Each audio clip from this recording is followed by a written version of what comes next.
네, 안녕하세요. 안녕하세요. 포트폴리오 시작하도록 할게요. 지금 몇 과목 들으셨어요? 통계 들으신 분? 오, 우리 지금 첫 과목이에요? 첫 시간? 개강날이에요? 그럼 뭐 들으셨어요? 채권이랑 파생이랑 대체투자랑 희한한 걸 들으셨어요. 그래요. 알겠습니다. 커리큘럼이 희한하네. 일단 수혜저를 보고 계실 거예요. 그 수혜저 앞에 가면요, 목차가 있습니다. 맨 앞에 가보세요. 맨 앞에. 정말 맨 앞에 가면은 로마자로 밑에 페이지가 찍혀 있어요. 그 로마자로 찍혀 있는 로마자 3페이지, 4페이지, 5페이지를 가시면은 페이지가 나와 있을 거예요. 그죠? 우리 대화를 좀 해봐요, 여러분. 그죠? 저 포트폴리오 과목은요, 포트폴리오라고 하면 우리 흔히 어떤 한 주식을 우리 포트폴리오 안에 편입을 했었을 때 이 포트폴리오가 이 하나의 자산이 전체적인 포트폴리오의 리턴과 리스크에 어떤 영향을 미칠까를 보는 과목이에요. 근데 사실 궁극적인 목표는 그건 아니고 아주 궁극적인 목표는 결국에는 가치평가 밸류에이션이에요. 그래서 왜 이게 밸류에이션까지 연결이 되는지를 일단 제가 간략하게 설명을 하고 그 다음에 진도를 나갈게요. 그 다음에 목차를 보고 핸드아웃 나눠드린 건 제가 가능하면 수업 시간에 쓰는 것들을 학생 시켜가지고 그냥 만들게 시켰어요. 근데 학생이 만들다 보니까 조금 좀 미진한 부분이 있어요. 그래서 제가 이건 나중에 좀 더 수정해가지고 올려드리도록 하겠습니다. 그리고 올라간 거 보시면 아마 컬러로 돼 있어서 훨씬 더 보시기는 나을 거예요. 일단 전체적으로 우리 포트폴리오가 어떻게 과목 구성이 되어 있는지를 조금만 좀 보고서 그 다음에 진도를 좀 나갑시다.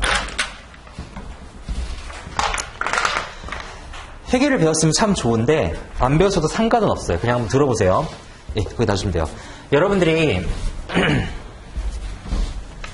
기업을 경영한다고 생각을 합시다.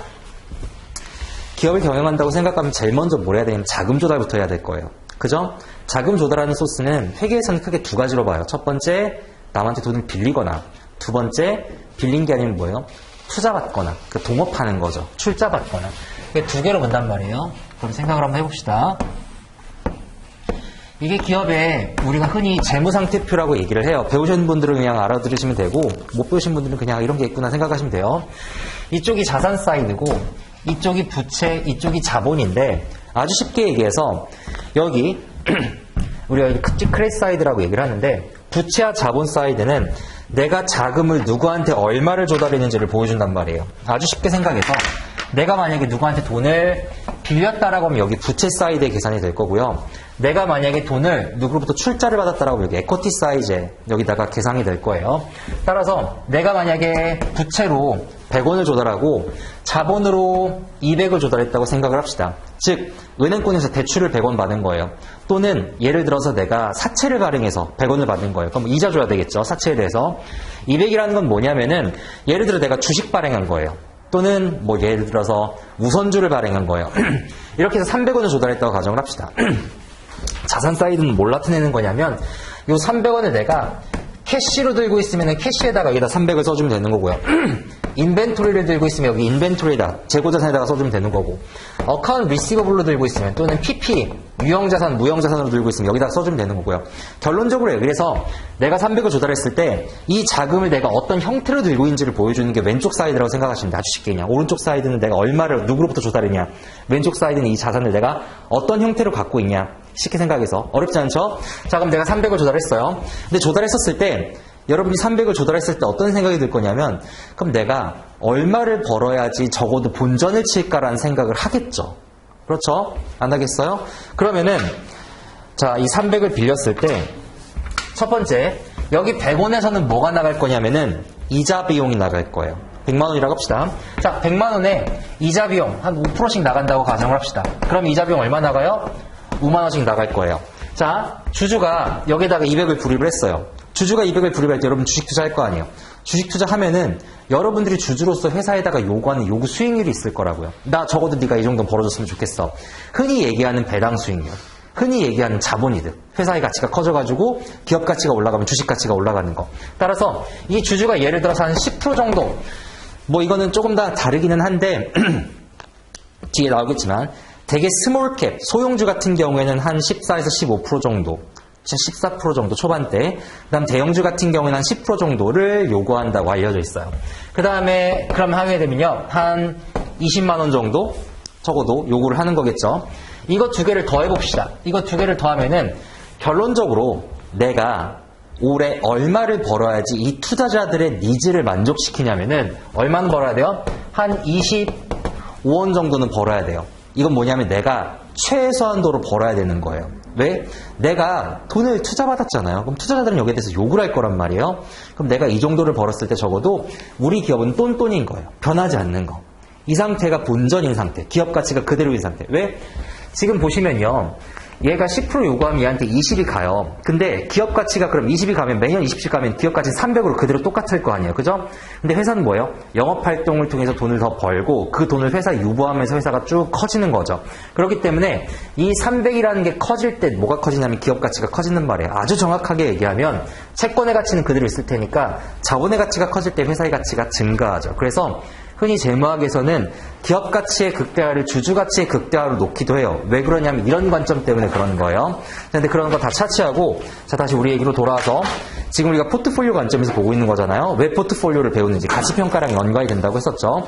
자 이거를 돈의 계산으로 하지 말고 수익률의 관점에서 한번 생각을 해봅시다. 예를 들어서 내가 100원을 조달해가지고 5%, 200원을 조달해가지고 10% 그러면은 내가 300원을 투자해가지고 적어도 25원 정도는 벌어야 된다고 아까 제가 말씀드렸잖아요. 이걸 수익률에 대한 계산으로 하게 되면요. 아마 이렇게 구할 수 있을 거예요.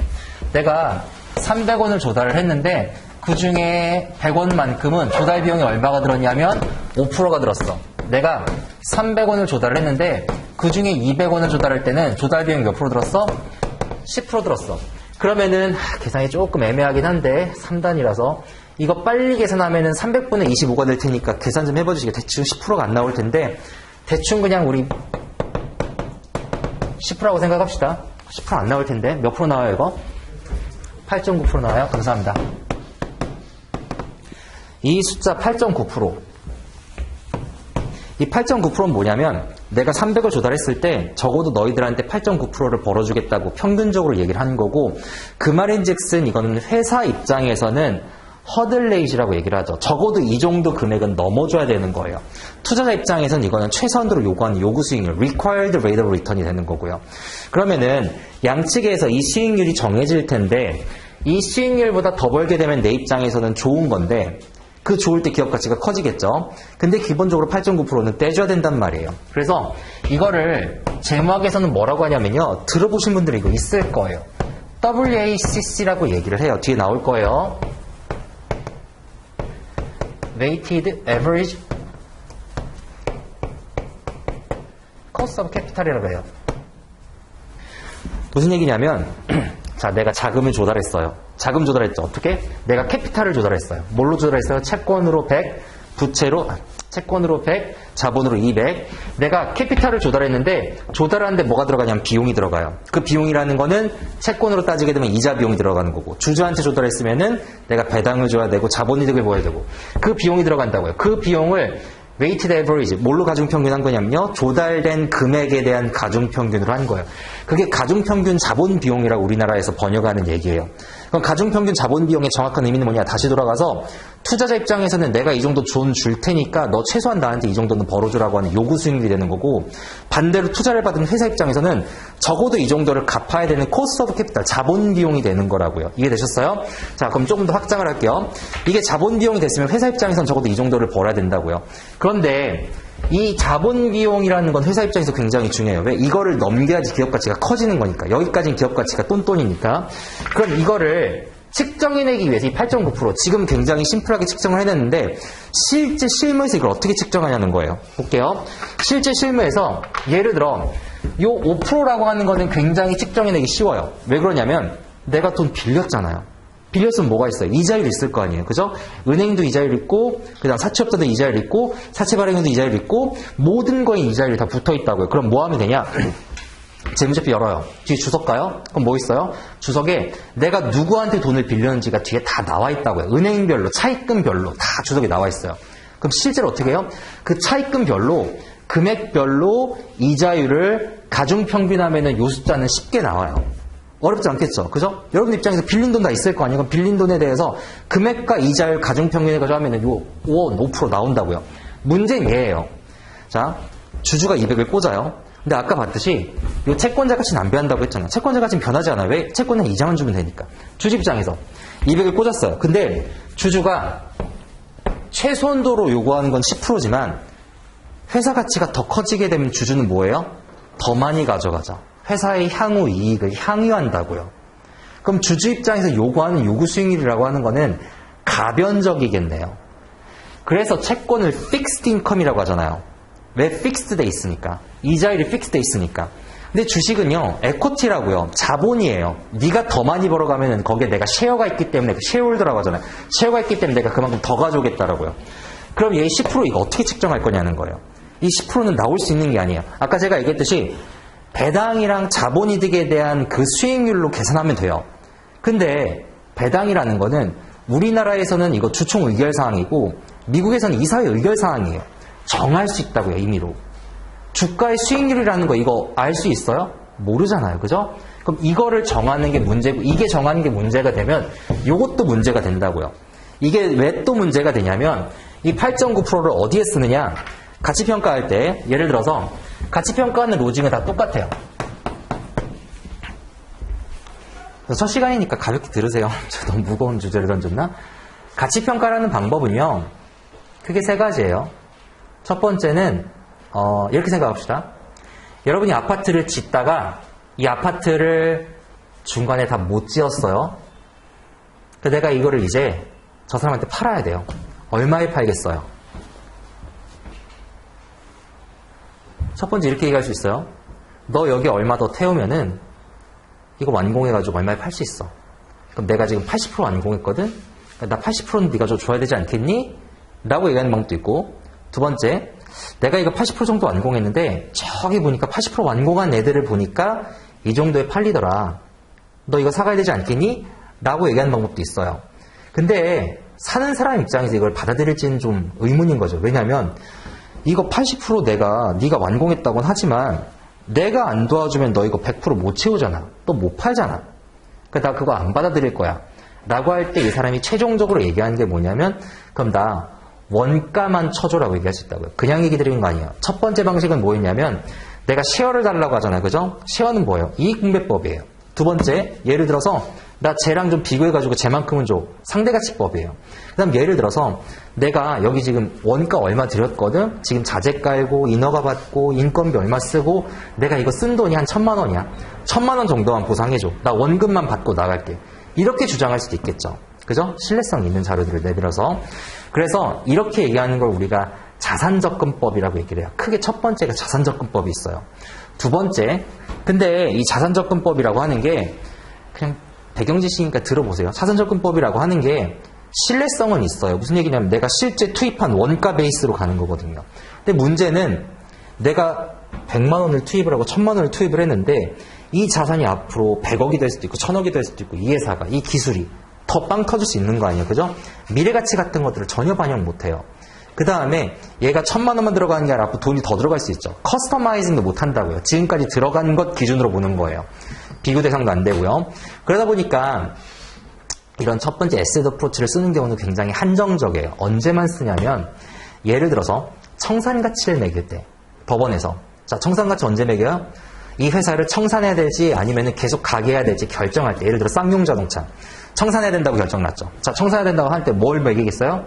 이 회사가 갖고 있는 기계장치, 특허권, 인프라 다 평가한다고요. 그래서 이 회사를 계속 가는 것보다 현재 청산하는 게 훨씬 더 이득이 되겠다라고 판단했을 때 파산하자. 지금 청산하자. 그때 매기는 거예요. 아주 쉽게 얘기해서 지금 회사 재무제표를 쭉 보고서 현금? 이거 현금은 이거 그냥 자산가치 있는 거지. 매출채권? 망하는 회사에 누가 돈 주겠어요? 다 대손 처리한다고요. 재고자산? 망하는 회사 재고자산을 누가 사가요? 망하는 회사 차를 누가 사가요? 안 사간다고요. 못 판다고요. 재고자산 못 파는 거예요. 유형자산 굉장히 많이 잡혀있다고요. PP, 예를 들어 공장, 땅, 기계장치, 스크랩 이런 거. 중장비 엄청나게 잡혀있을 거라고요. 근데 그거 못 받아요. 왜? 쌍용자동차 아니면은 걔들 강판 찍을 때 썼던 기계장치인데 이거 현대가 쓰겠어요? 못 쓴다고요. 이거 그냥 고철값만 받아요. 거의 1%, 2%, 3%, 이 정도밖에 못 받는다고요. 다 손상 처리한다고요. 근데 그럼에도 불구하고 계속 기업 가치가 낮게 나왔다는 건 굉장히 심각한 문제인 건데, 어쨌든 그럴 때 자산가치법으로 매기는 거예요. 두 번째는 제가 회계 보면서 봤을 때, 제가 두 번째 겪었던 건 언제 겪었냐면, 당시에 이제 국내 대기업 중에서 엘사라고, 겨울왕국 엘사가 아니야. 엘사가 있어요. 그 엘사가 해외 사업을 하다가 그 사업을 어느 정도 키웠는데 사업이 아직 시작은 안 했어요. 땅을 베트남이나 예를 들어 인도네시아나 이런 데는 땅 못 사는 거 알죠? 국가 소유예요. 국가가 소유하고 땅을 뭐 하냐면 사용권 자산을 매입해가지고 이 땅을 몇 년 정도 국가에서 이용료를 내고 사용한다고요. 끝나면 반환해야 돼요. 자, 그러면은 그 토지의 사용권 내가 취득하는 비용, 그 다음에 여기 토지 개간하고 공장 조금 올리고 여기 인건비 투입한 거. 근데 한 공장이 80% 정도 완성됐을 때 이 엘사가 본인들이 이 사업이 괜찮을 것 같으니까 손자회사였거든요. 이거를 본인들이 이제 과반수 지분을 갖고 있으니까 올려야 되겠다. 이 사업 잘 될 것 같아. 그래서 본사 옆에다가 붙이는 작업을 했었다고요. 그래서 모의사로 그걸 끌어올리는 작업을 한번 했었어요. 이럴 때 지금 이거 아직 사업도 시작도 안 했고 사업 시작하면 대박 날 건데, 그런데 지금 계열사 간 거래니까 그냥 싸게 넘기자라고 해가지고 그때 원가법으로 평가했던 기억이 있어요. 자산가치법, 원가법. 그렇게 평가한 적이 있었고요. 자, 이게 첫 번째예요. 자산가치법, 원가법. 두 번째 방식은 아까 제가 얘기했던 아파트 실거래가 비교하잖아요. 우리 그죠? 야, 쟤네 저만큼 받으니까 나도 이만큼 받게 해줘. 라고 하는 게 상대가치법이에요. 언제 많이 쓰냐면, 물론 저희가 M&A 할 때도 많이 쓰고, 우리 M&A 할 때 뭐 EV, EBITDA니, 뭐 주식 평가할 때 PER니, 막 이런 레이쇼 계산하잖아요. EV 세일즈니 막 계산하잖아요. 제일 많이 쓰는 건 사실은 상장기업 평가할 때 많이 써요. 상장기업 평가할 때 정확히 얘기하면 IPO 평가할 때 가장 두드러지게 많이 써요. 지금 IPO 평가법이라고 하는 거는 우리가 상장가잖아요. 막 되게 많이 빅히트도 상장하고, 뭐도 상장하고, 삼성바이오도 상장하고, 이 상장할 때 상장가치법의 규정이 지금 어떻게 되어 있냐면, 주관사는 증권사입니다, 법적으로. 이 주관사와 그 다음에 발행사죠. 발행사는 누구냐면 회사예요. 상장하는 회사. 왜? 주식을 발행하니까. 그러면 상장하는 거니까. 이 발행사랑 주관사 간에 서로 협의해가지고 서로가 각자 최선의 가치평가법이라고 생각하는 법을 자율적으로 정하게 돼 있다고요. 그럴 때 써요. 그래서 얘들이 왜 상대가치법을 쓰냐? 이게 디펜스 하기가 되게 편해요. 무슨 얘기냐면, 이 아파트, 우리나라 되게 희한하죠. 아파트가 막 30년, 40년 돼요. 가치가 올라요. 이거 상식적으로 말이 안 돼요. 자, 생각을 해보세요, 여러분. 원래 자산 가치는 떨어져야 정상 아니에요. 예를 들어서 차값은 떨어져야 정상 아니에요? 사람이 나이가 들수록 물론 어느 시점까지는 가치가 올라가겠지만 어느 정도 지나면 가치가 떨어져야 정상 아니에요? 이런 거 다 가치가 떨어지잖아요. 이런 것들 다. 우리가 그걸 감가라고 하죠. 경제적 감가상각이라고 하잖아요. 그죠? 가치가 떨어지는 게 정상이라고요. 근데 되게 희한하게 서울의 아파트 가격은 올라가요. 그럼 그 아파트 가격이 올라갈 때 우리 어떻게 하냐면요. 쟤네도 저 가격에 팔렸으니까 나도 이 가격에 팔아줘라고 얘기를 해요. 경제적 가치의 근거는 없어요. 그냥 쟤네가 저만큼 팔렸다는 거예요. 지금 상장시장 거의 대부분 99% 이렇게 평가하고 있거든요. 그래서 상장시장에는 뭐가 있냐면 항상 대세주가 있어요. 그래서 넷마블이 상장할 때 누가 있었냐면 NC소프트가 있었거든요. 걔들이 대장주예요. 대장주가 막 가고 있으니까 후발주자들이 따라갈 수 있는 거예요. 지금 SK 바이오파밍이 뭐니 다 상장할 수 있는 건 누가 있기 때문에? 삼성바이오 로직스가 있기 때문에. 로직스가 상장을 하고 고배수로 상장을 하다 보니까 그 뒤에 애들이 다 똑같이 상장을 할 수가 있는 거라고요. 뭔 얘기인지 아시겠죠? 자, 이 상대가치법은 장점이 뭐냐면, 야, 쟤도 저만큼 받는데 나도 저만큼 받게 해줘 라고 했었을 때 이게 생떼 같지만 굉장히 논리적인 게, 나랑 비슷한 기업이 시장에서 그만큼 가치평가를 받고 있는 거 아니에요. 그럼 나도 저만큼 쳐달라고 했었을 때 나를 부정한다는 건 쟤를 부정하는 거예요. 그러니까 이거는 금감원에서 디클라인하기가, 리젝하기가 굉장히 힘들다고요. 지금 니콜라 상장 있잖아요. 얘기 되게 많죠. 전 니콜라가 상장할 수 있었던 그런 어떤 배경에 거의 99%는 테슬라 때문이라고 생각하거든요. 왜냐면 재무제표 까보면 아무것도 없어요, 걔들. 유형자산, 무형자산, 연구개발비 현대 10분의 1 쓰고 있다고요. 니콜라가 쓰는 연구개발비의 10분의 1인가 100분의 1인가 제가 지금 수치가 순간 헷갈리는데 100분의 1인 것 같아요. 100분의 1인 것 같아요. 현차가 100분의 1인 것 같아요. 현차가 쓰는 연구개발비의 100분의 1을 니콜라가 쓰고 있거든요. 그래서 제가 그거 열어보고서 거품이라고 생각했어요. 왜냐하면 지금 니콜라만한 기업을 현대는 100개 만들 수가 있거든요. 시총은 니콜라가 훨씬 더. 어쨌든 중요한 거는 테슬라가 있기 때문에 니콜라도 상장할 수 있었던 거고, 근데 니콜라의 가치를 부정한다는 거는 결국 테슬라의 가치가 부정되는 거거든요. 시장 가치를 부정하기가 쉽지가 않아요. 내 아파트 가격이 제 아파트랑 똑같은데 제 가격을 부정하는 거거든요. 근데 삼성발 로직스 때도 이게 문제가 됐던 건데, 로직스 때도 쟤네가 저만큼 받으니까 나도 이만큼 받게 해줘라고 주장을 했었을 때 특히 로직스는 어떻게 평가를 했었냐면, 나중에 이제 다른 시간에 얘기를 해드릴 거예요. 특히나 로직스 같은 경우에는 뭐 PBR, PER 또는 EV sales 이런 거 안 썼고 뭐 썼냐면은 EV capacity 썼거든요. EV capacity라는 건 뭐냐면 위에 기업 가치를 놓고 밑에 우리가 동양에서 가장 큰 공장 단지를 조성하고 있는데 이게 조성이 되면 우리 굉장히 많은 물량을 이만큼 생산해낼 수 있어. 근데 외국을 보니까 이 정도 캐파를 갖고 있는 기업은 이 정도 기업 가치를 받더라. 그러니까 우리도 이 정도 기업 가치를 쳐줘라고 주장했던 게 이 밑에 캐파를 놨거든요. 삼성과 에피스 같은 경우에는 위에 뭘 썼냐면 파이프라인을 넣었어요. 파이프라인은 건 뭐냐면 내가 이 기업에다가 파이프라인을 몇 개 갖고 있는 신약물질이요. 신약물질 몇 개를 갖고 있는데 예를 들어 스위스 론자나 이런 기업들 보니까 신약 개발 물질이 몇 개 있는데 가치가 얼마니까 나도 그만큼 쳐줘라고 상대 가치를 평가를 했었거든요. 근데 어쨌든 이게 시장에서 받아들이고 우리가 받아들였잖아요. 그죠? 그거 맞는 것 같으라고 생각했으면은 주식 투자하는 거 아니에요. 그죠? 이 자체를 금감원이나 아니면 거래소에서 부정하기가 쉽지가 않아요. 시장에서 거래가 되고 있기 때문에. 그리고 내가 주장했는데 투자자들이 투자를 해요. 그럼 부정하기 쉽지 않은 거 아니에요. 그죠? 이게 두 번째 방식이에요. 이때만 있어요. 근데 세 번째 방식은 뭐냐면 이런 거 다 제껴두고 펀더멘탈 한번 봐보자. 펀더멘탈은 뭐냐면은 그래 제가 얼마 받으니까 내가 얼마 받는 건 제가 버블이면 나도 버블인 거예요. 그죠? 제가 못 받으면 나도 못 받는 거고 그런 거 말고 진짜 이 기업이 1년, 2년, 3년, 4년 앞으로 쭉 벌어들일 돈을 내가 현재 가치로 가져와 볼게. 그래가지고 우리 가치 평가를 해보자. 이게 세 번째 방식이에요. 이거 인컴 어프로치, 이익 할인법이라고 얘기를 해요. 이익 접근법이라고 얘기를 해요. 그럼 그 세 번째 접근법을 좀 얘기를 해볼게요.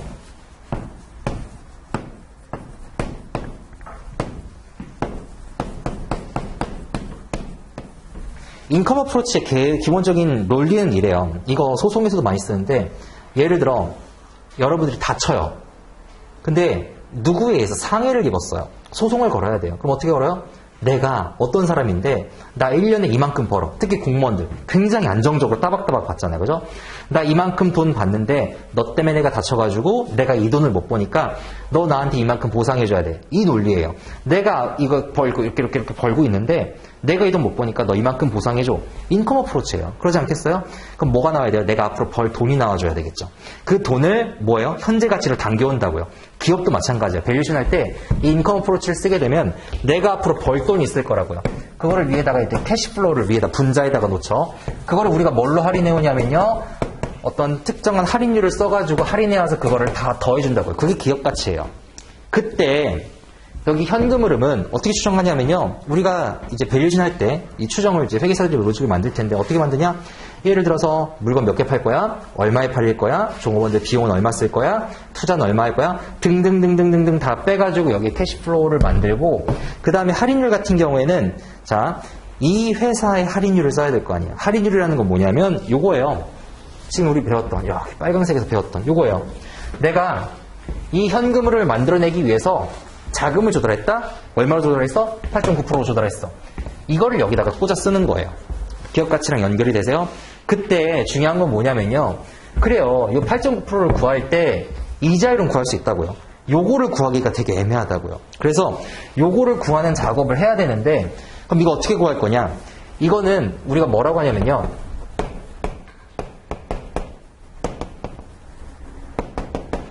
코스트 오브 에쿼티라고 얘기를 해요. 코스트 오브 에쿼티. 요건 코스트 오브 데트라고 얘기를 하고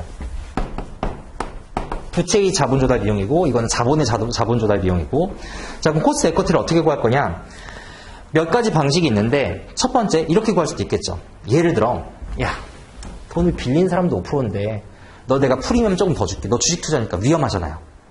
그렇지 않겠어요? 돈을 빌려주는 것보다 주식 투자라면 못 받을 수 있잖아요. 상장기업 생각하시면 안 돼요. 비상장 생각해보세요 여러분. 비상장에 돈을 빌려주는 거랑 내가 비상장에 돈을 태우는 거랑은 이거는 엄연한 엄청난 차이라고요. 빌려준 거는 받을 수 있죠. 받을 수 있는 채권자로서의 권리가 있고 근데 주주로서의 권리는 뭐예요? 이거는 이 회사가 배당이나 상장 아니면 이건 받을 길이 없어요. 리스크가 굉장히 크다고요. 그럼 이 코스트 에쿼티를 어떻게 측정할 거냐? 첫 번째는 예를 들어서 그냥 우리 채권에 적용되는 금리 있잖아요. 그죠?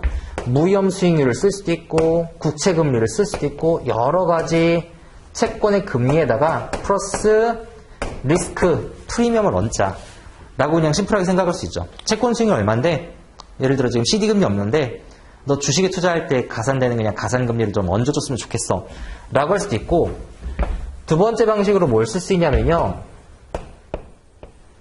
모델을 쓸 수도 있고, 세 번째는 경험적 방식을 쓸 수 있어요. 근데 이 모델을 쓰는 거를 좀 얘기를 해봅시다. 이 모델을 쓴다라고 얘기를 하는 거는 뭐가 필요해요? 여러 가지 가정들과 뭐가 필요해요?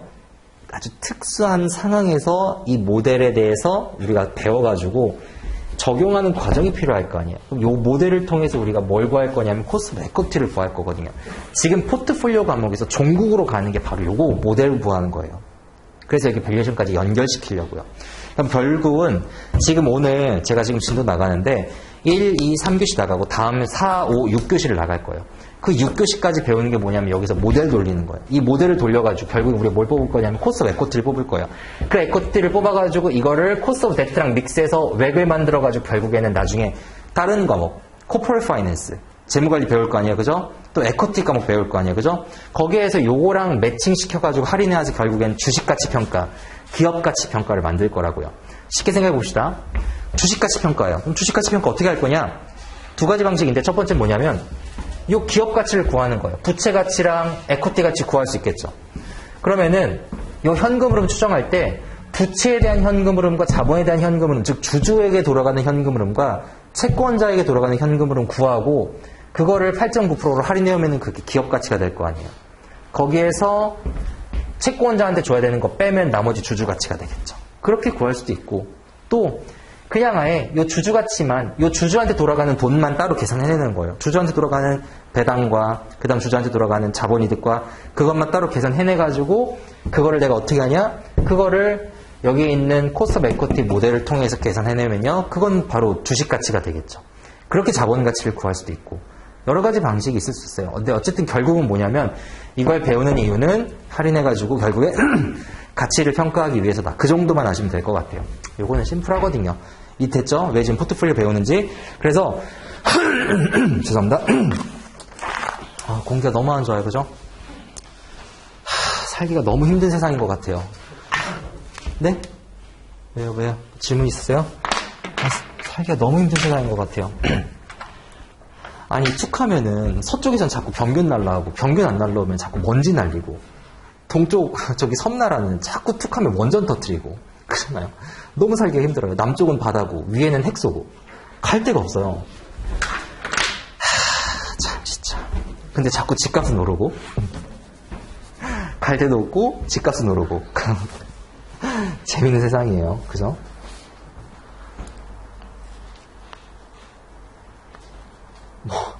왜 이 얘기를 했는지 모르겠는데 통일이 되면 나아질 수는 있어요. 그잖아요. 걸어서 러시아로 갈 수 있어요. 걸어서. 원하지 않는 느낌인데 갈 수 있다고요. 그래서 제가 옛날에 별 얘기를 하는데 옛날에 사실 지금 정권 들어오기 전에 한참 전 정권 때 북한이랑 사이가 안 좋았잖아요. 그래서 처음에는 평양으로 간다니까 되게 웃긴데 평양으로 보내달라는 건 아니고 평양으로 가는 길목이 파주거든요. 그러니까 파주 땅을 사려고 실제로 부동산에 연락을 몇 번 해본 적이 있어요. 근데 파주 땅값도 의외로 비싸요. 왜냐하면 사람들이 아는 거죠. 통일되면은 파주를 통해서만 갈 수밖에 없거든요. 나머지는 못 가요. 그래서 알아보니까 중국을 통해서 이렇게 부동산 투자를 하면은 북한의 땅을 살 수가 있다고 하더라고요. 근데 리스크가 굉장히 크겠죠. 그래서 알아봤던 적이 있는데 어쨌든 그래결이 왜인지 모르겠네요. 어디를 가실 거냐면요. 자, 앞에 이제 첫 번째 거기 로마자 가볼게요. 3페이지, 4페이지, 5페이지.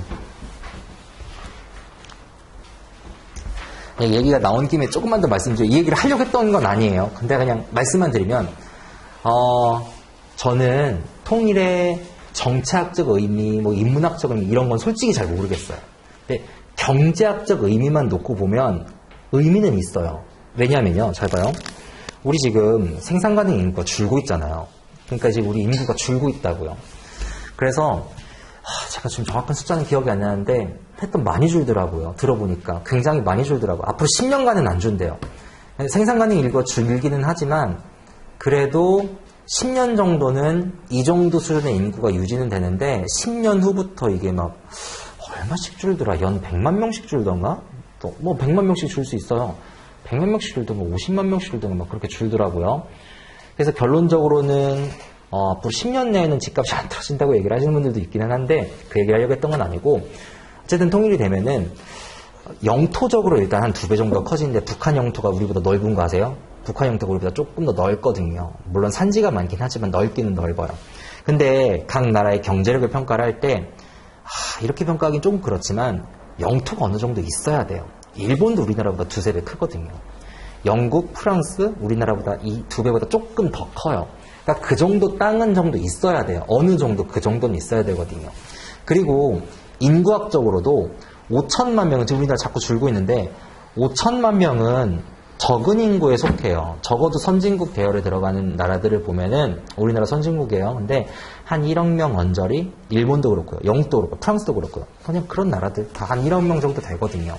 그리고 1억 명 정도 되면은 내수만으로 먹고 살 수 있는 시장 규모가 되는 게 딱 1억 명 정도 되거든요. 그러니까 우리나라는 지금 내수만으로 먹고 살 수가 없으니까 자꾸 수출해야 된다고 얘기하고 5천만 명밖에 안 되니까 내수가 그만큼 안 되는 거거든요. 근데 통일하게 되면 참 좋은 건 뭐냐면 거기에 생산 가능 인구 거기 빨리빨리 돌아가시잖아요. 그래서 연금을 받아가시지 않는 생산 가능 인구가 한 3천만 명, 3,500만 명 정도 있어요. 갑자기 우리나라 8,500만 명 되는 거예요. 땅도 2배 되지, 8,500만 명 되지. 그리고 지금 우리나라 남한의 사업 구조만 보고 해보면 이 책이 왜 시작했는지 모르겠는데 남한만 놓고 보면 지금 이제 1차 산업, 2차 산업은 다 죽었어요. 3, 4차 산업이잖아요. 그죠? 거의 지금 그렇게 바뀌었다고요. 근데 예를 들어서 뭐 대학교 보시면요. 도시 정비과 막 이런 과 있단 말이에요. 전공자가 저한테 해준 말이에요. 우리나라는 더 이상 도시를 정비할 데가 없대요. 그래서 부시고 짓지 않는 이상은 도시를 정비할 수가 없는데 할 게 없는 거예요. 이분들 나와가지고. 왜냐면 너무 잘 정비돼 있으니까. 신도시를 짓지 않는 이상은 뭐가 있겠어요. 근데 거기는 땅 전체를 정비해야 되겠죠. 그러니까 1차, 2차, 3차 산업이 다시 일어나면서 우리 4차는 남한이 하면 되는 거고 거기 1, 2, 3차 하면 되는 거고 그러니까 다시 한번 제조업 전체에 있어서의 부흥이 한번 일어날 수가 있겠죠. 그리고 아시겠지만 지금 아까 제가 얘기했지 우리나라는요 왜 일본만 섬나라라 생각하는지 우리나라 섬나라예요. 냉정히 따지고 우리는 섬나라잖아요. 그렇지 않아요? 반도에 대륙에 붙어있을 뿐이지 북한 통해서 갈 거예요. 그거 아니잖아요. 섬이거든요. 반도체 실어 나를 때 어떻게 나는지 아세요? 반도체 같은 거 실어 나를 때 배로 못 나가요. 이게 반도체니까 전자장비잖아요. 되게 조류에 민감하다고요. 그 소금 있는 그 물에 민감해요. 다 비행기로 나가요. 근데 물류비용 엄청나게 비싸잖아요. 반도체가 계속 올라가고. 그래서 기본적으로 우리나라는 중요한 수출 품목이 있으면 다 비행기로 날아요. 섬이니까. 근데 철도로 갈 수 있잖아요. 유럽까지. 영국까지 뚫려 있잖아요. 그러면은 물류비용이 생각해보세요. 비행기로 가는 게 싸겠어요? 기차로 가는 게 싸겠어요? 당연히 기차가 싸지 않겠어요? 그러니까 이점이 굉장히 많아요. 물론 수학여행도 이제 걸어가지고 갈 수 있겠지만 굉장히 베네핏이 많을 수 있거든요. 경제학적으로만 그냥 너무 부정적으로 볼 건 없어요. 뭐 거기 비용이 들어간다고 하는데 제가 봤을 때는 그게 비용일까 싶어요. 왜냐면은 제가 그때 알아봤었을 때 평당 2,000원? 정말 좋은 땅이 막 평당 2만 원? 이렇대요. 그러니까 땅 가격이 북한의 땅 가격이 100원짜리 뭐 10원짜리 땅은 정말 널렸고요. 근데 거기에 자본이 투여되면 땅값이 오를 거잖아요. 생각을 해봐요. 내가 갑자기 남한 규모의 땅을 여러분이 독재 대통령이에요. 그래서 여러분이 독재라서 어떻게 하다가 통일이 됐는데 그 땅이 다 왕조라고 합시다. 여러분이 왕이에요. 근데 갑자기 내가 영토를 그 정도를 획득을 했어요. 근데 그거 자산가치 당연히 획득되는 거 아니에요. 자산가치 계속 올라갈 거 아니에요. 그럼 그래서 우리만 투자해요? 해외도 투자할 거 아니에요. 그럼 자산가치가 그냥 공짜로 올라가는 건데 당연히 거기서 차익만 갖고도 충분히 남기는 장사 아닌가? 그렇게 생각을 하고 있어요. 경제학적으로. 물론 이게 위험한 발언일 수 있지만 넘어갑시다. 어디를 갈 거냐면요. 앞에 목차 좀 볼게요. 로마자 3번, 로마자 4번, 로마자 5번이요.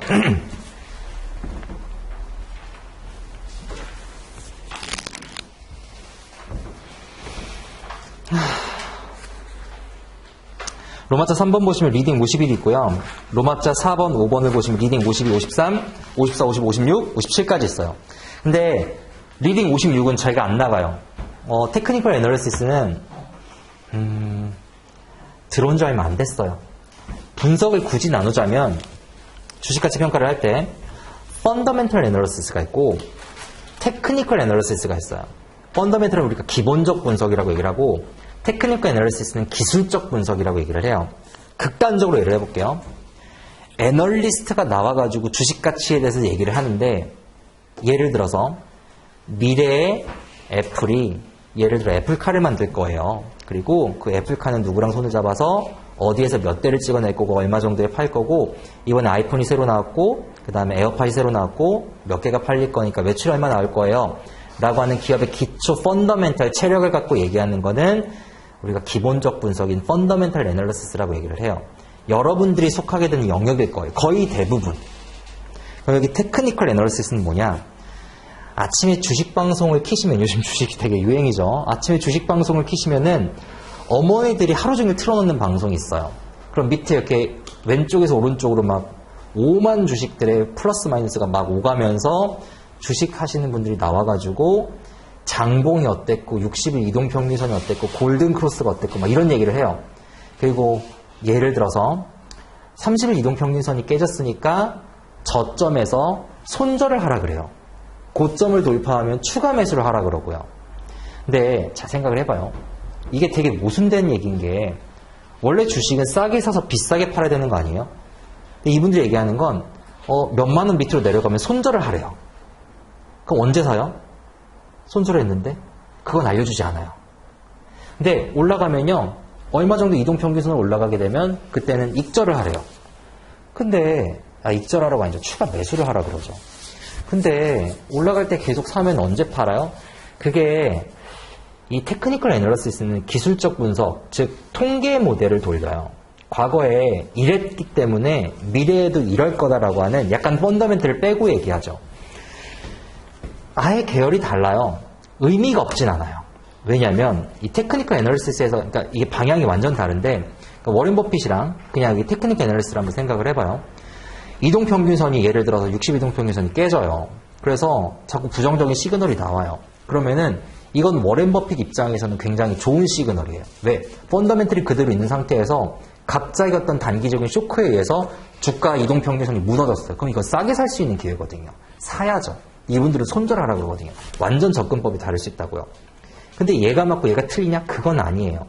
실제로 단기 투자만 놓고 보면 테크니컬 애널리시스 수익률이 더 높아요. 이걸 모멘텀 투자라고 하거든요. 모멘텀 투자는 뭐냐면 그러니까 위너스가 이길 확률이 더 높다는 거예요. 그러니까 과거에 잘했던 애가 앞으로도 잘하는 거고 과거에 주가 상승이 높았던 애가 미래도 높을 확률이 높다는 거예요. 확률적으로. 그래서 트레이딩 할 때 뭐 하냐면은 트레이더들이 추격 매수한다고 하는 게 그런 의미예요. 내가 액심만 할 수 있다면은 매수하면 계속해서 올라갈 수가 있거든요. 추격 매수. 그리고 밑에 하향일 때도 똑같죠. 그게 테크니컬 애널리시스라고 생각하시면 돼요. 이건 기술적 분석. 근데 저는 기술적 분석 잘 몰라요. 그래서 이 부분은 다른 분이 알려주실 거예요. 그리고 빼시고 그럼 리딩 51, 50, 53, 54, 55, 57이 남아요. 그 다음에 51번, 54번, 55번은 이건 포트폴리오 매니지먼트에서 곁가지 과목이에요. 곁가지 과목. 그래서 이 곁가지 과목은 세 번째 시간, 네 번째 시간에 할 거예요. 그럼 오늘부터 뭐 할 거냐? 리딩 52, 리딩 53번. 거기 보면 포트폴리오 리스크랑 리턴이라 돼 있죠. Part 1, Part 2. 그죠? Part 1, Part 2를 저랑 하시고 그 다음에 3, 4교시 때 리딩 51, 54, 55, 57까지 이렇게 진도를 나가도록 하겠습니다. 아시겠죠? 자, 그럼 이제 리딩 52번부터 가면 되겠네요. 87페이지. 순서는 그렇게 나갈게요. 혹시 순서 헷갈리실까봐. 87페이지 봅시다.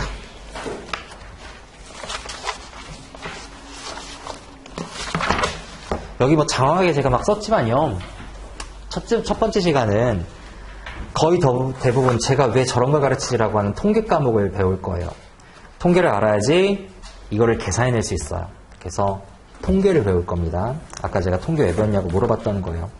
일단 리딩 보시면 포트폴리오 리스크랑 리턴이라 되어 있죠.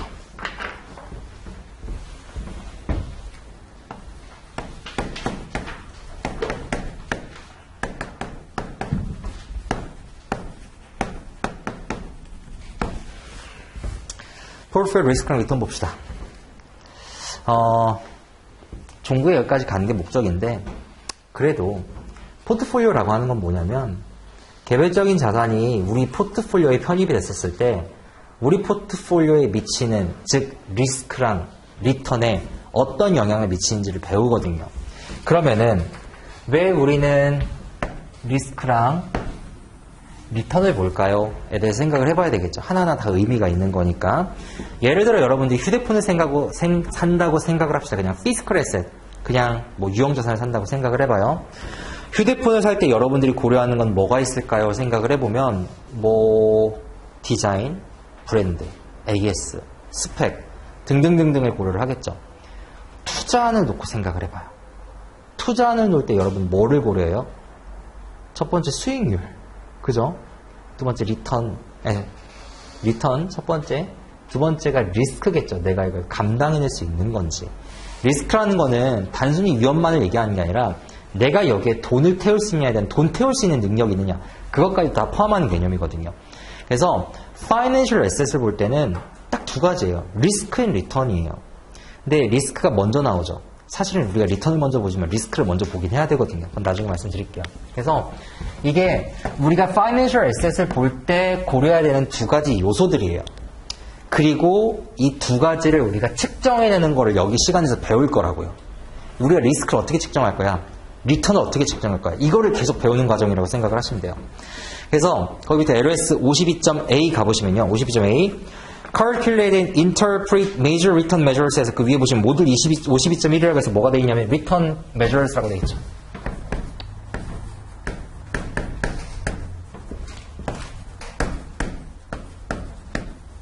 제일 첫 번째 뭐래요? 수익률을 측정하는 것부터요. 핸드아웃에 다 써 있습니다. 가능하면 제가 다 써놓으려고 했어요. Return Measures, 수익률을 측정하는 것부터 할 거예요. 그럼 그 다음에 뭐 할 거냐? 리스크를 측정하겠죠. 자, 수익률을 측정해 봅시다. 수익률을 측정할 때 제일 첫 번째 제시된 개념이 뭐냐면 거기에 Holding Period Return이라고 이렇게 주어졌을 거예요. 우리나라 말로는 보유기간 수익률이라고 해요. 보유기간 수익률, Holding Period, 보유기간 동안의 수익률. 이거 계산하는 방식 심플합니다.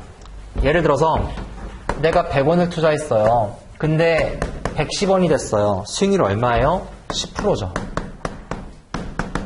이렇게 계산하면 되는 거 아니에요? Holding Period Return. 내가 예를 들어 100원을 투자했어요. 근데 110원이 됐어요. 그럼 내가 100원 투자했으니까 얼마 벌었어요? 나 10원 벌었죠. 이렇게 계산해도 10%. 계산 방식은 두 가지인데 굳이 이거를 굳이 공식으로 표현하자면 예를 들어 P0를 P1까지 내가 올린 거예요. 거기서 원금을 빼주던가 또는 P0 P1 마이너스 P0가 되겠죠. 공식 어려운 건 아니니까 이 방식이 있어요. 이게 첫 번째 거기 홀딩 피리어드 리턴이에요. 그 밑에 막 공식이 복잡하게 써 있는데 뭐 디비던드라고 돼 있죠. 그건 주식 투자했을 때. 여기 예를 들어 내가 주가가 110이 됐어요. 근데 배당 받았어요. 그럼 여기에 더 엎어지겠죠. P1이. 그거밖에 차이가 없는 거예요. 그러니까 그건 무시, 희한한 공식들. 왜 그렇게 써는지 모르겠는데 이렇게 쓰면 되게 유식해 보이나 봐요. 이렇게 심플한 거를 이렇게 써놓아요. 그 다음 88페이지 갑시다. 거기 보시면 average return이라고 돼 있죠. 자, 여기까지는 뭐냐면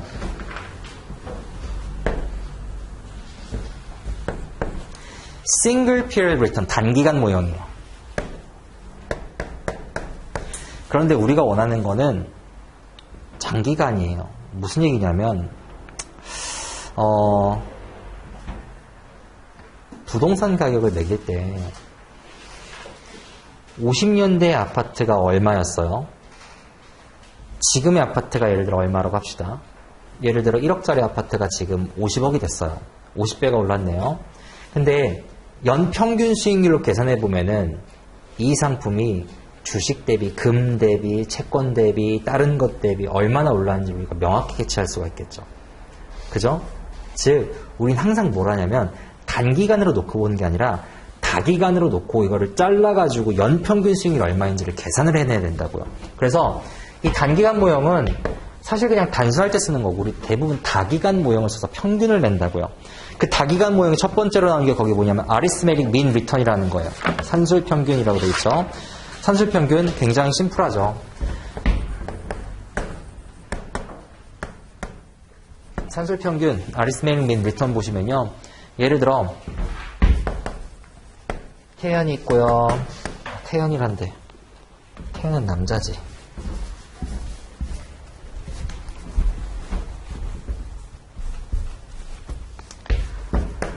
태연이 있고요. 수지가 있고요. 누가 또 있을까요?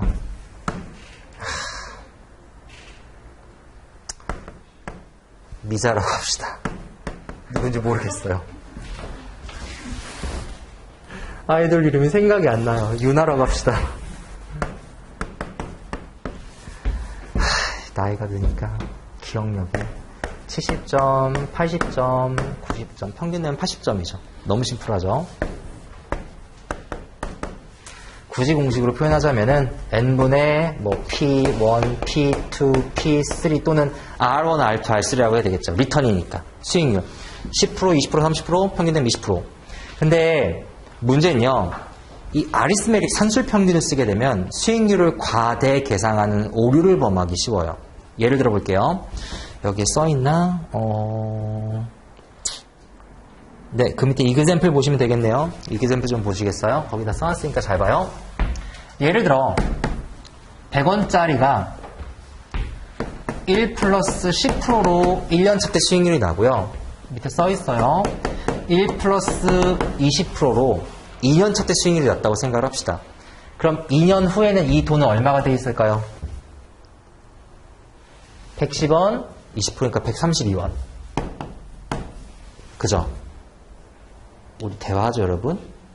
어려운 거 아니잖아요? 그럼 이거 평균을 냅시다. 10%, 20%. 2로 나누면은 15%. 그럼 이 말을 다시 표현을 하자면, 그럼 네가 100원을 1 플러스 15%로, 1 플러스 15%로 계산을 하면 132원이 나와라고 하는데 이게 안 나와요. 얼마 나와요? 거기 써있죠. 132.25원인가요? 132.25원.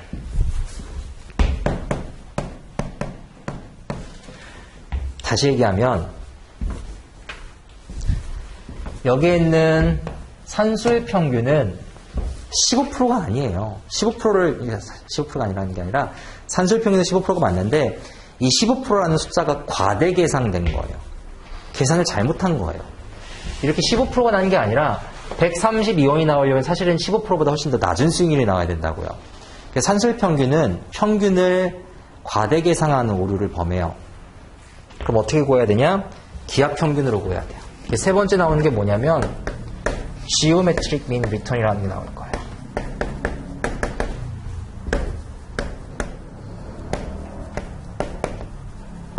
기하 평균 봅시다. 기하 평균은요. 이렇게 구하는 거 보셨을 거예요. 예를 들어 두 개 평균을 내려면 루트 A, B. 세 개 평균을 낼 거면 세제곱근의 A, B, C 이렇게 구하는 거예요. 우리 수익률이잖아요. 그러니까 수익률의 개념이니까 두 개면은 1 플러스 R1, 1 플러스 R2 마이너스 1 이렇게 구한다고요. 이것도 수익률에 대한 개념이니까 여기에다가 세제곱근 1 플러스 R1, 1 플러스 R2, 1 플러스 R3 마이너스 1 이렇게 구한다고요. 왜 이렇게 구하는지 이따가 다시 한번 말씀드릴게요. 이렇게 봅시다. 그러면은 10%, 20% 있잖아요. 여기다가 10% 넣어주고 여기다 20% 넣어주면 되는데 이게 왜 그러냐면요. 이렇게 한번 생각을 해볼게요. 이 흰색을 우리가 다시 표현을 하자면 10%, 20%가 났던 거 아니에요. 그죠? 예를 들어 원금이 얼마가 있다고 생각합시다. P0라는 원금이 있었어요. 그게 10 곱하면은 P0의 1 플러스 10%가 여기 시점이 될 거고요. 여기 이 시점에는 P0가 1 플러스 10%, 1 플러스 20%가 됐겠죠. 그게 얼마가 되냐면은 P1이 됐을 거 아니에요. 아까처럼 132원이 됐을 거 아니에요. 근데 우리가 구하고 싶은 거는 요 기간을 관통하는 평균 수익률 R이라고 하는 수익률이라고요. 그럼 그 말은 다시 보면 P0를 1 플러스 R이라는 수익률로 1 플러스 R이라는 수익률로 두 번 하면 P0가 나오는 우리 수익률을 구하고 싶은 거예요. 그럼 다시 생각을 해보게 되면은 여기에서 요거랑 같은 거니까 요거랑 같을 거 아니에요. 그러면은 요 흰색이랑 요 노란색이랑 같아야 되겠죠? P0랑 P0랑 없어질 거 아니에요? 요 흰색이랑 주황색이랑 같아져야 된다고요. 결론적으로 얘기를 해서 1 플러스 10%, 1 플러스 20%는 1 플러스 R의 제곱이랑 같아져야 돼요. 이거 이해되죠? 그 다음에 여기 제곱을 없애주면은 여기 이렇게 루트가 붙을 거예요. 여기 플러스 3니까 요거 이쪽으로 이항합시다. 그러면은 1 플러스 10%, 1 플러스 20%, 마이너스 1은 이렇게 되죠. 여기 나와요. R은 어떻게 구하냐? 1 플러스 R1, 1 플러스 R2 제곱근 해주고 마이너스 1 이렇게 나온다고요. 이렇게 구하면 R이 얼마가 나오냐? 거기 얼마죠? 14점 몇 프로 나오죠? 14.89%. 14.89%가 나와요. 결론적으로 여기에 14.89%, 여기에 14.89%를 곱하게 되면 여기에 얼마가 나오냐면 132원이 나온다고요. 이렇게 구해야지 수익률을 정확하게 구해줄 수가 있어요. 이걸 기하평균으로 통해서 수익률을 구해준다고 얘기를 해요. 다른 방면으로 좀 증명을 해드리면 이건 학창시절 때 저는 기억이 안 나는데 배운대요. 이거 배우셨을 거예요. 루트 AB가 산술평균이 항상 크다고 하잖아요. 그죠? 2분의 A 플러스 B보다 크다라는 거예요. 산술평균이 항상 크죠. 왜 크냐면요. 양쪽 제곱해 볼까요? A, B는 4분의 A 제곱 플러스 2AB 플러스 B 제곱 4 넘겨주면 4AB가 될 거고, 그럼 이거는 A 제곱 플러스 2AB 플러스 B 제곱이 될까? 요거 이렇게 해주게 되면은 A 제곱 마이너스 2AB 플러스 B 제곱은 0보다 커야 되는데 요거는 A 마이너스 B의 제곱이 되니까 이게 0보다 크잖아요. 그죠? 허수만 들어가지 않으면 커지는 거니까, 실수가 들어가면 커지는 거니까 이렇게 얘기를 하기도 해요. 근데 우리 입장에서 중요한 건 뭐냐면 그냥 결론만 기억하면 돼요. 산술평균은 평균을 했을 때 수익률을 과대 계산하는구나. 그게 그 밑에 이제 있는 이라고 생각을 하시면 됩니다. 첫 번째 이그젬플이었어요. 책에 있는 내용 좀 잠깐만 체크하고서 넘어갑시다. 거기 Arithmetic mean return 보시면요. 페이지 88페이지예요. Arithmetic mean return is a simple average of a series of periodic returns. 책 한 줄 한 줄 다 읽고 넘어가셔야 됩니다. 그냥 넘기시면 안 돼요. 제 설명 듣고 이해했다고 생각하시면 안 돼요. 레벨1 공부법 좀 얘기합시다. 이거 하고서 우리 쉬는 시간, 이거 읽고 시간이 애매한데 잠깐만요. 이거를 읽고 제가 공부를 어떻게 해야 되는지를 잠깐 말씀을 드리고 그 다음 끊을게요. Arithmetic mean return is a simple average of a series of periodic return. 기간의 수익률의 시리즈를 심플하게 average 낸 거예요. It has a statistical property of being an unbiased estimator of the true mean of the underlying distribution of returns. 수익률의 배분을 잘 보여주는 치중되지 않은 에스티메이터가 되긴 하는데, the geometric mean return is the compound annual rate. 이거는 복리를 우리가 계산한 거죠. 복리라는 건 뭐냐면 이거예요. 우리가 10%를 지금 여기 보시면은 여기에서 여기까지 가면 110원일 거 아니에요. 110원에 20%를 때리니까 아까 100원에 20%가 아니라 110원, 10원 이자 붙는 거에도 20%를 때리죠. 컴파운드, 그게 복리인 거예요. 복리로 계산한다고요. 그래서 compound annual rate, when periodic rates of return vary from period to period. 만약에 근데 이 각각의 구간별 수익률이 달라지게 되면 The geometric mean return will have a value less than the arithmetic mean return. 기하 평균은 산술 평균보다 작은 값을 갖게 돼요. 이해되죠? 그래서 geometric mean return 밑에 구하는 거 있고요. 밑에 example은 하실 수 있으시겠죠? 거기 제가 풀어는 놨어요. 그래서 한번 풀어보시고 이거는 제가 넘길게요. 뭐 2개짜리, 3개짜리 있는데 큰 의미 없고요. 여기까지 하고 공부 어떻게 하는지 좀 잠깐 말씀드려봅시다. 사실 뒤에 보면 막 더 많아요. 막 머니 웨이티드 레이더 리턴, 타임 웨이티드 레이더 리턴 막 나올 건데 보시면 밑에 막 나오잖아요. 88페이지. 그건 쉬는 시간 갖고 하고요. 공부를 하실 때는 레벨 2, 3는 제가 나중에 다시 말씀드리겠지만 공법이 좀 달라요. 레벨 2도 다르고 레벨 3도 달라요. 근데 레벨 1은 제가 이제 레벨 1, 2, 3를 다 가르치니까 그리고 3는 강의 제가 제일 많이 하거든요. 제가 과목이 제일 많아요. 공법을 말씀을 드리면 레벨 2, 3는 그때 가서 말씀드릴게요. 레벨 1은 얇고 넓게 하셔야 돼요. 왜 그러냐면 지금 보면 아시겠지만 뭐 이게 지금 얘가 제가 가르치는 중에서 어려운 게 없잖아요. 그죠? 뭐 이게 어려워요? 어렵진 않잖아요. 그죠? 한 번만 해보면 되거든요.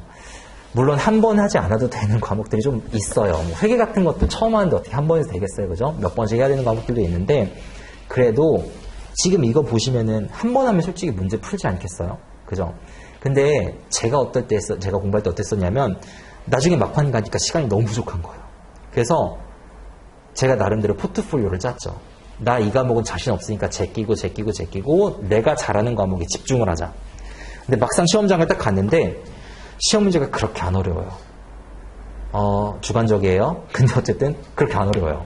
그러면은 시험 문제가 한국 시험이랑 미국 시험이랑 조금 다른 게 한국 시험은 떨어뜨리려고 만드는 시험이고 미국 시험은 네가 이 정도 공부했으면 붙여줄게. 그냥 공부만 잘 해와라 라고 하는 컨셉이라고요. 그래서 한국 같은 경우에는 상대평가라고 미국 같은 경우는 절대평가를 하잖아요. 땅이 넓어야 돼. 그래서 인구가 많고. 어쨌든 절대평가를 하는데 결론적으로 절대평가를 하다 보니까 허들만 넣으면 되거든요. 그래서 문제 형식으로 나오는 거기도 하고. 그럼 결론적으로 여러분들한테서 입장에서 중요한 건 뭐냐면 공부를 했다 안 했다가 중요한 거예요.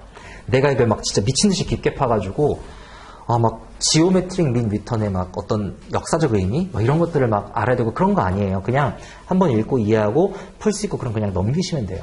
근데 내가 아예 안 봤던 거 같은 경우에는 모르죠. 그건 풀 수가 없어요. 가서 찍어야 된다고요. 한 번만 보면 맞출 수 있는 문제들이 되게 많아요.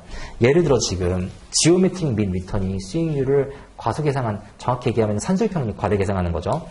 이거 한 번 들으면 이해되겠죠. 가서 이거 풀 수 있다고요. 적어도 찍을 수 있다고요. 근데 아예 안 본 거는 진짜 그냥 생판 찍어야 돼요. 그래서 제가 1년차 때 공부할 때 가장 후회했던 게 그거예요. 제가 1차 한번 떨어졌거든요.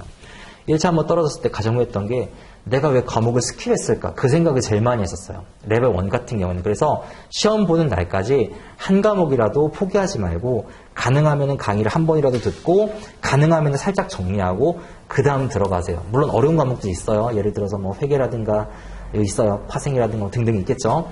그런 것들 말고 다른 과목들은 살짝만 알아도 풀 수 있는 문제들이 되게 많을 거예요. 그래서 얇고 넓게 공부하셔야 돼요. 그리고 끝까지 과목 제끼지 말고 가능하면 레벨 1 같은 경우에는 들고 가는 게 맞아요. 레벨 2는 조금 달라요. 레벨 2는 몇몇 과목에서 막 폭탄으로 나오거든요. 그리고 그 과목 같은 경우는 폭탄으로 나오니까 어렵게 나오겠죠. 그래서 거기는 몇몇 과목을 잘하는 게 중요해요. 그 몇몇 과목이 이제 뭐 회계, 주식, 채권 뭐 이런 과목들 있잖아요. 우리 주로 메인 과목들. 레벨 2고 레벨 1은 그렇지 않거든요. 골고루 나와요. 그래서 마지막까지 좀 끝까지 이렇게 좀 가져가셨으면 좋겠다는 생각을 하고 대신에 책은 읽으셔야 돼요. 아시겠죠? 한 번은 읽어보셔야 돼요. 여기까지 하고 쉬는 시간 25분까지 갖고 25분에 들어올게요.